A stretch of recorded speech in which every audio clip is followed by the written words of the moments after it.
الشريف سيد المرسلين وخاتم النبيين وقائلين بولاية أمير المؤمنين وأبنائه المعصومين سيما بقية الله في الأراضين والأن ظالميهم أجمعين عبد العابدين ودحر الطاهرين. أسأل الله أيامك يا بقية الله يا صاحب الزمان في مولود جدك أمير المؤمنين علي بن أبي طالب صلوات الله وسلامه عليهم أجمعين. 13 Recep bu akşam ve yarın gündüz Allah Tebarek ve Teala'nın ayında Allah'ın hücceti ve velisi Allah'ın evinde dünyaya geldiği günler. Emir-el-Mu'minin Ali ibn Abi Talib'in Allah'ın hüccetinin Resulullah'ın ilk hak vasisi ve halifesinin Hazreti Fatıma-i Zehra zavcunun, eşinin ve 11 masum Ahl-i Beyt'in pak imamlarının babasının mübarek viladetini yeryüzünde yaşayan Hüccetullah ve Veliyullah son evladı İmam Mehdi Acellallahu Teala Faracahu Şerife tebrikler arz ediyoruz. Allah-u Teala tebriklerimizi ve selamlarımızı huzur mübarekine ulaştırsın ve şad kalbini Ceddi Emir-i Mu'mininin viladet günlerinde bizlerden razı ve hoşnut karar kılsın. Zuhurunda aciliyetle gerçek bayramlar ve veladetler huzurunda olmayı hepimize nasip eylesin. Salavat ila Muhammed ali Muhammed'e.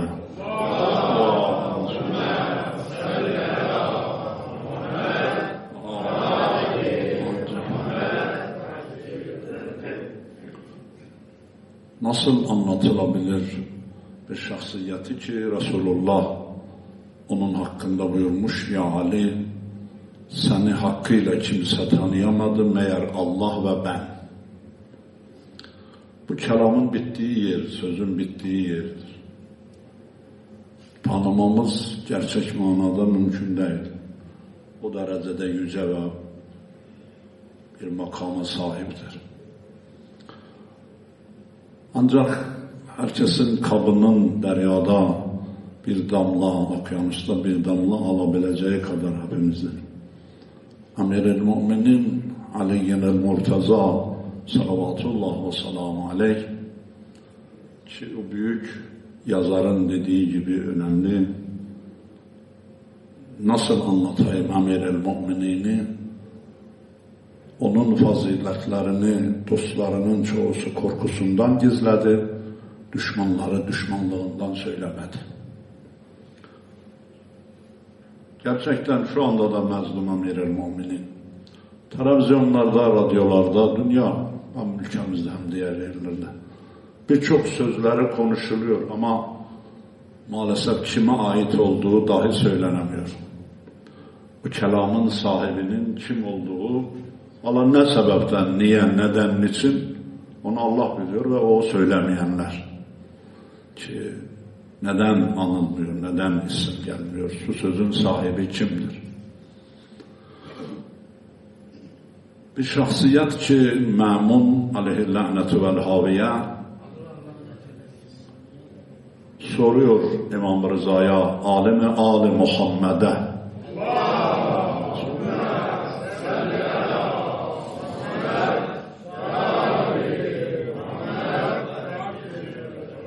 amcaoğlu Emir-el-Mu'minin Aliyyil Murtaza'nın hakkında Kur'an'daki en faziletli ayet hangisidir? Çünkü sünni kaynaklarda 300 küsür ayet Hazreti Ali hakkında inmiştir.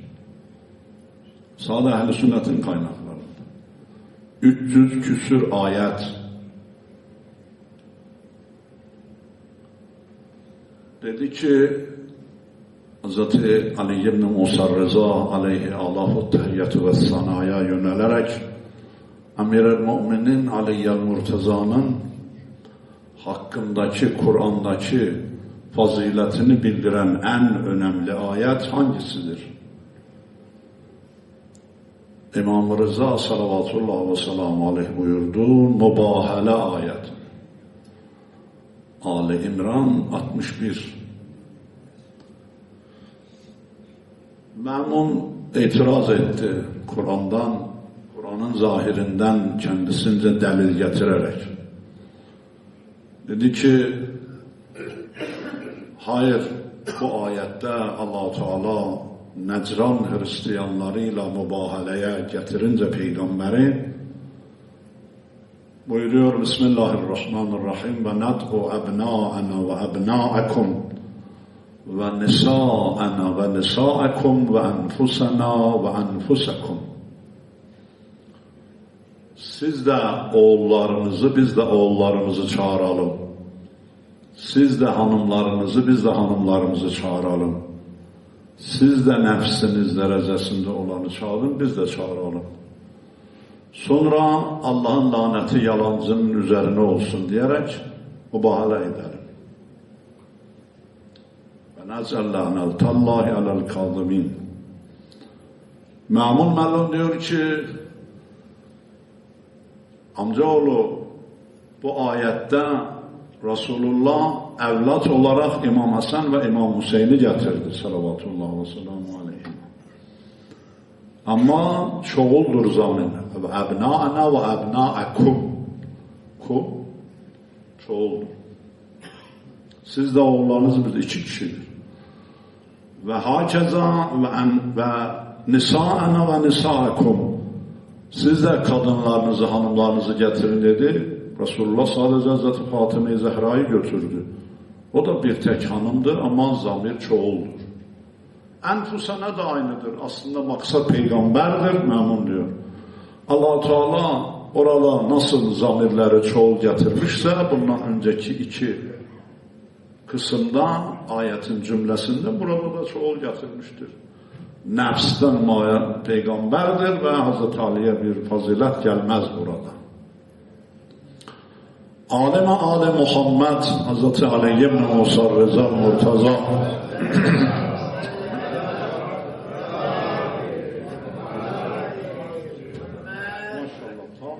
tam ve bayramlık salavat çalıyoruz. Ali Muhammed salavat. Allahümme salli ala Muhammed ve Ali Muhammed.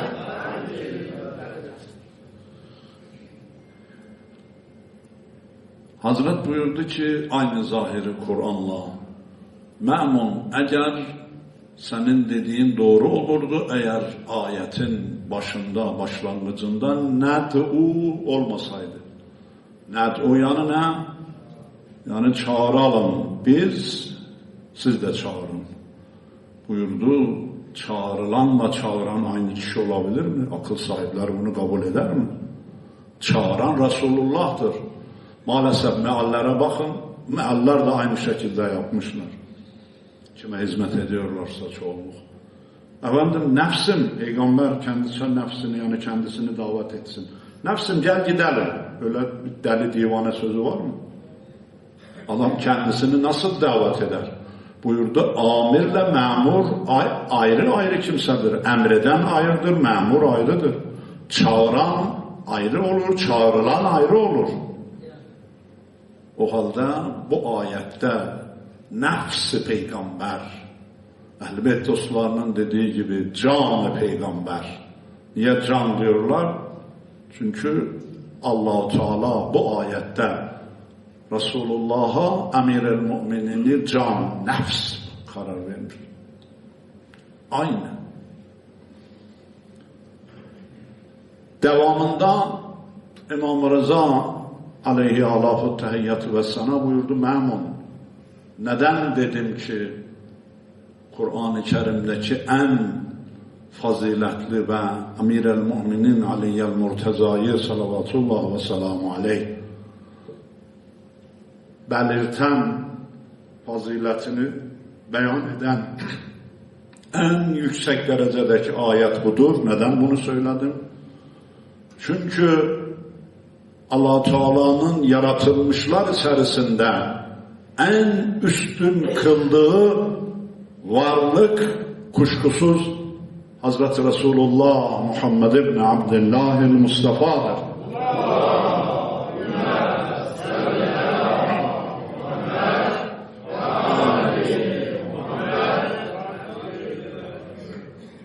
Allah Teala da mübahala ayetinde Ali İmran suresi 61.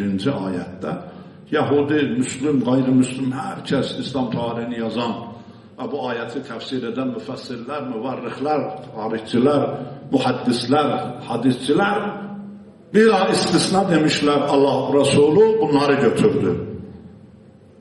Fatıma-i Zehra, İmam Hasan, İmam Hüseyin ve Emir-el-Müminin. Vesselam. Hazret buyurdu ki bunun için ki Resulullah'tan daha üstün şahsiyet yoktur. Allah da bu ayette Emir-el-Müminin Aliyyel-Murteza'yı peygamberin nefsi, özü, canı olarak belirtmiştir.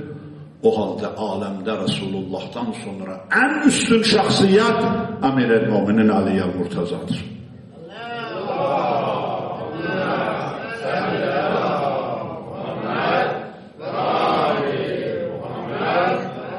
Yani Allah Muhammed Ali, şaşırma yolu, şaşırma sistemi.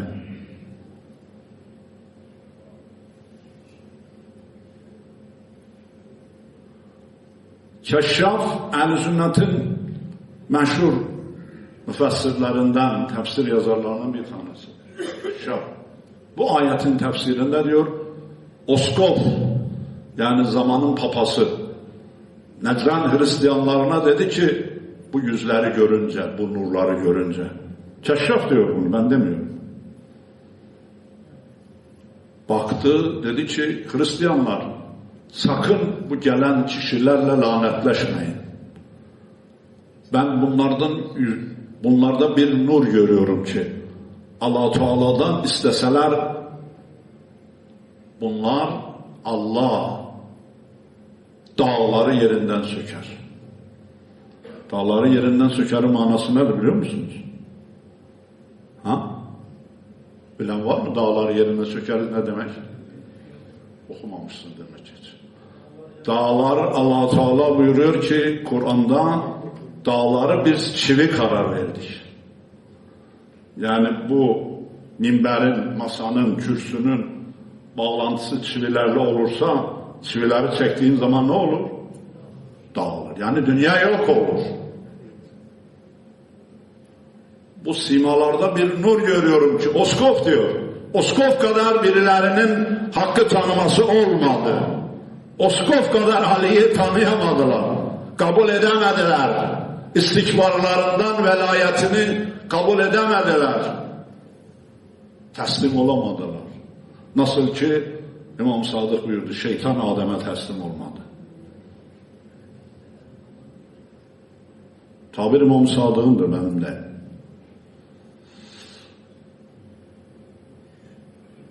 Oskop dedi ki sakın Hristiyanlar bu gelen nurlarla lanetleşmeyin.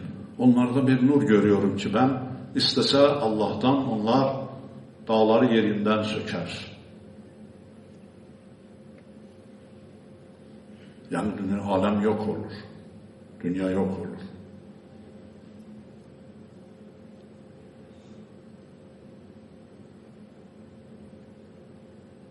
Buyurdu Ammar, benden sonra ihtilaflar, nizalar, davalar olacak. Ammar, Resulullah sallallahu aleyhi ve sellem buyurdu. Hakkı bulmak istiyor musun? Aliyyun ma'al hak vel hakku ma'ali. Hak Ali ile Ali hakladır. Nereye dönerse oraya gider. Aliyyun ma'al Kur'an vel Kur'an ma'ali. Kur'an Ali ile Ali Kur'an'ladır. Nereye dönerse oraya gider. Ama benden sonra o ihtilafları gördüğünde alem bir tarafa gitse sen Emir-el-Müminin Ali'nin gittiği tarafa gider. O haktır. Alem. Şair de demiş ya, Allah'a yemin olsun, alem dönse ben dönmenem Ali'den. Alem dönse ben dönmenem Ali'den. Ve Resulullah'a emrolundu.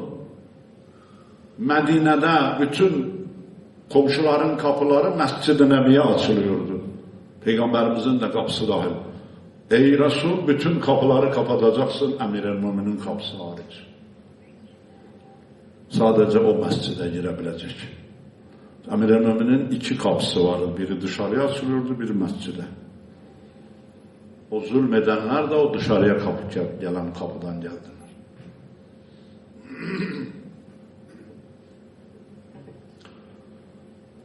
Buyurdu Resulullah, Şii Sünni bütün müfessirler, bütün müvarrifler bunu söylemişler, nakletmişler. Ana medinetul ilm aliyyun babuha ve men aradel ilm felya'til bab. Ben ilmin şehriyim, Emir-el-Mu'minin Aliyyel Murtaza kapısı. Hiçbir hadis olmasaydı onun hakkında, hiçbir ayet olmasaydı mübarek ayetin dışında, hiçbir hadis olmasaydı bu hadis dışında. Resulullah buyuruyor, ben ilmin şehriyim, Emir-el-Mu'minin Ali kapısı. Herkes ilim isterse kapıya müracaat etsin. Kur'an buyuruyor, evlerine kapılarından girin. Allah'ım sen bu basit bir şey ki çocuğa da sorsan bilir, evlerine kapılarından girin. Efendim, manası nedir? Kur'an'da böyle basit şey mi sen anlatıyorsun? Çocuğa da bir sorsan desen evlere nereden girir? Kapılarından.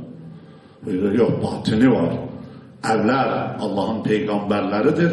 Onların vasileri de o kapın, evin kapılarıdır. Ve en son peygamber Hz. Muhammed Mustafa sallallahu aleyhi ve sellem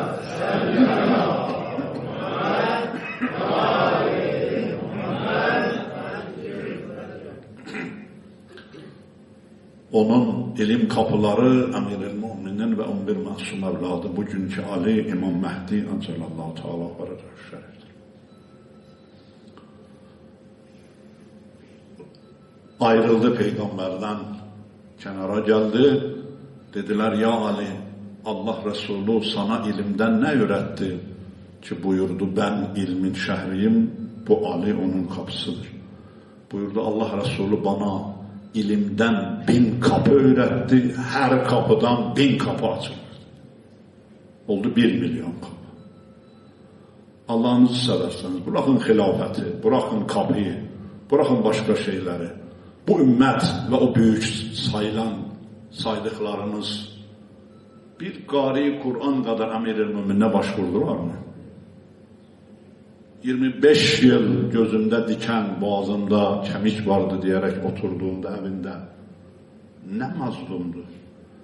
Emir-el-Müminin kaybetmedi, alem kaybetti. Eğer bugün İslam ümmeti sürünüyorsa oradan başladı. Bir avuç İsrail'in önünde. Eğer insanlık bu durumdaysa o günden başladı. Çünkü Allah teşri iradeyle adaletin başlamasını irade etmişti. Yani İmam Mehdi Acelallahu Teala Faracahu Şerif Allah zuhurunu acil eylesin. Son Ali nasıl Allah'ın emriyle zuhur ettiğinde yemla'ullahul arza kıstan ve adla kema mul'at zulmen ve cevra. Alemi zulümle dolduğunda, kötülüklerle dolduğunda adaletle ve iyilikle dolduracak, o günden başlayacaktı. Bırakmadılar. Sade bir hilafet, sade bir hükümet meselesi değil. Basit değil. O günden başlayacaktı ilim. O günden başlayacaktı yaymaya ilim nurunu, alemi nurlandıracaktı. Ve adalet o günden başlayacaktı. Bırakmadılar hiç. Zulmettiler hiç. Şehit ettiler Allah'ın evinden. Ve tek tek evlatlarını hunharca Kerbela'da dahil olmak üzere başlarını kestiler, zehir verdiler, ciğerlerini doğradılar. Biz ilim istemiyoruz dediler. 3 tane gencimiz öldü. Vallahi onların boynunadır. Genç polislerimiz şehit oldu. Niye? əsası zulm, Qabildən bugünə tüm terörleri ve teröristleri lanetliyoruz. Var mısınız? Yoklar. Yalan söylüyorlar. Biz Qabildən günümüze ve günümüzden kıyamete bütün zalimleri lanetliyoruz. Ve Allah'ı ve İmam-ı Zaman'ı şahit tutuyoruz. Bu zalimlerden biz dünya ve ahiret beriyiz. Allah'ın laneti ve azabı hepsinin üzerine olsun. Gencecik güçlənir.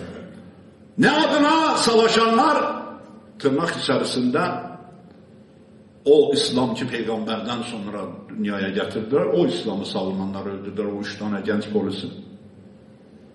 Hangi İslam? İşte o İslam. İşte hayat vermek yerine ölüm veren İslam. İşte hayat vermek yerine baş kesen İslam. Adı İslam. Emir-i çalışıyordu ki İslam böyle olmasın. İslam huşunet dini olmasın.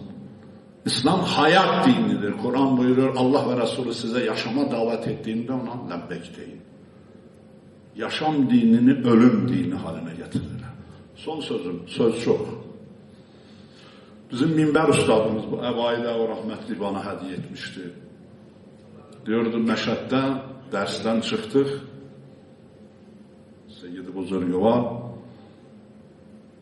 Gençler dediler hocam aylardır derste yoruldum, seni götürelim Məşədin bir mesire yerine, dağda bir yaylaya, orada bir kuzu keselim, sana hürmet edelim.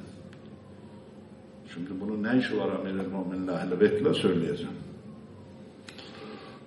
Gittik diyor bu gençler, öğrenciler bize hürmet ettiler, yedik içtik. Dönerken dedim ki şimdi atımızı doyurduk, adamımızı doyurmasak olmaz, ben bunlara bir ders vermeliyim. Bunlar zahmet çektiler. Dedim arkadaşlar giderken benim dediğim bir meseleden gidelim, size bir şey göstereceğim. O yemeği yedikten sonra o dağın zülal yayla suyundan kana kana içtik. 2-3 saat sonra bizlerin yaylalarımızda aynı sular var. Hiçbir şey yememiş gibi olursunuz. Geldik. Dedim ki arabayı sürün. Benim dediğim yerden gidelim. Geldik bir mahalleye, var. Sizin deyiminizde varoş. Gecekondu semtine bir su akıyor. Rengi bir renk değil, kokusu. Dedim inin aşağıya. Arabadan inen burnunu tuttu. Hocam bizi buraya neye getirdin? Ne demek istiyorsun? Ne için buraya bizi getirdin? Dedim gelin inin aşağıya. Suya bakın, bu su. Bu su mudur? Bu hayat verir. Hayır hocam, bu öldürür. Canlıları da öldürür, balığı da öldürür bu içerisinde olsa. Buyurdu ki bakın bu su o sudur. Bu su ki kana kana içtiniz ya o yaylada kuzuyu yedikten sonra o sudur. Ama bakın dışarıdan neler kattılar. Bu hayat suyunu ki Kur'an hayat suyu Mülk suresinin sonunda diyor ki suyunuz eğer yerine dibine altına çekilirse kim o suyu döndürebilir? Hemen İmam-ı Zaman. Kaybetteki imamı kim döndürebilir Allah'tan başka? Kim zuhura getirebilir Allah'tan başka? Dedim bakın gençler bu su o sudur. O su hayat veriyordu. Bu su öldürür. Peki hocam neticesi ne? Neticesi bu Kadir-i Kum'da Allah-u Teala Resulullah'ın eliyle Emir-i Müminin ve 11 evladının Ehl-i Beyt'in velayetini, imametini, hilafetini açıklayarak istedi ki tertemiz Ahzab suresi 33. surenin 33. ayetinde temizlemiş olduğu tertemiz mutahhar Ehl-i Beyt'in kanalıyla bu hayat suyu, bu İslam gelsin evlerimize, çeşmelerimize, kana kana içelim, hayat bulalım.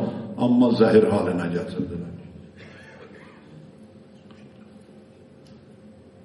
Ne çok şey kattılar. Bir tek kıble kaldı İmam Sa'da. Ne çok şey kattılar. Kıbleyi de başka yere götüremezler.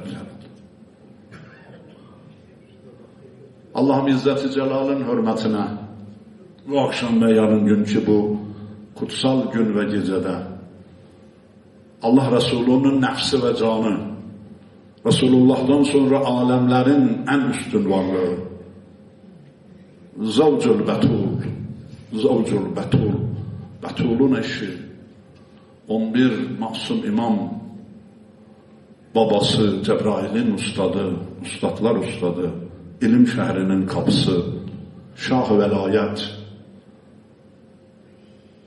Esadullah el-Galib, Ali ibn Abi Talib, Ahi Resulullah, salavatullah ve selamu aleyhin, viladet gece ve gündüzünün önce imam-ı zamanımıza mübarek eyle ya Rabbi. Son Ali'nin velayetinden ve kehb-i hasininden bizleri göz açıp yumulunca ayırma ya Rabbi. Memleketimize ve İslam alemine göz dikmeye çalışanlara, bölmeye çalışanlara, parçalamak istemeye çalışanlara ve terör yaratmak isteyene çalışanlara, özellikle vatanımızda ve etrafımızda ve alem İslam'da fırsat verme ya Rabbi. Eğer kabili ıslah değillerse mahvu perişan eyle ya Rabbi. İmam-ı zamanımızın nazenin kalbini Cedde Emiril Müminin Aliyyel Murteza'nın viladet günlerinde bizlerden razı ve hoşnut eyle ya Rabbi. Zuhurunda aciliyet inayet eyle ya Rabbi. Bizi o son Ali'nin zuhuruna ehli karar ver ya Rabbi. Neslimizi, geleceğimizi Peygamber ve Ali Peygamber'den, Ali ve Ali Ali'den, İmam-ı Zaman'dan göz açıp yumunca ayırma ya Rabbi. Neslimizden Ehl-i Beyt'e düşman yaratma ya Rabbi. Bizi bu Ehl-i Beyt mektebi üzerine bırakıp giden alimlerimiz, seyitlerimiz, müstehitlerimiz, ustadlarımız ve bu memleketin ve diğer İslam memalikinde kan vererek bu İslam'ın, yani Allah Peygamber ve Ehl-i Beyt'in buyurduğu İslam'ın bekasına yardım olan şehitlerimize de rahmet eyle ya Rabbi. Bu cəmin ölenleri, bizim ölenlerimiz, babalar, dedeler ki Emir-el Müminin muhabbetini ve Ehl-i Beyt muhabbetini bizlere anne sütüyle emdirdiler, öğrettiler. Onların da geçmişleri, bizlerin geçmişleriyle ruhlarını şad eyle ya Rabbi. Euzu billahi mineşşeytanirracim. Bismillahirrahmanirrahim. Vel asr. İnnel insane lefî khusr. İllellezîne âmenû ve amilussâlihâti ve tevâsav bilhakkı ve tevâsav bissabr. Sadakallahul aliyyul azim. Salavat var Muhammed.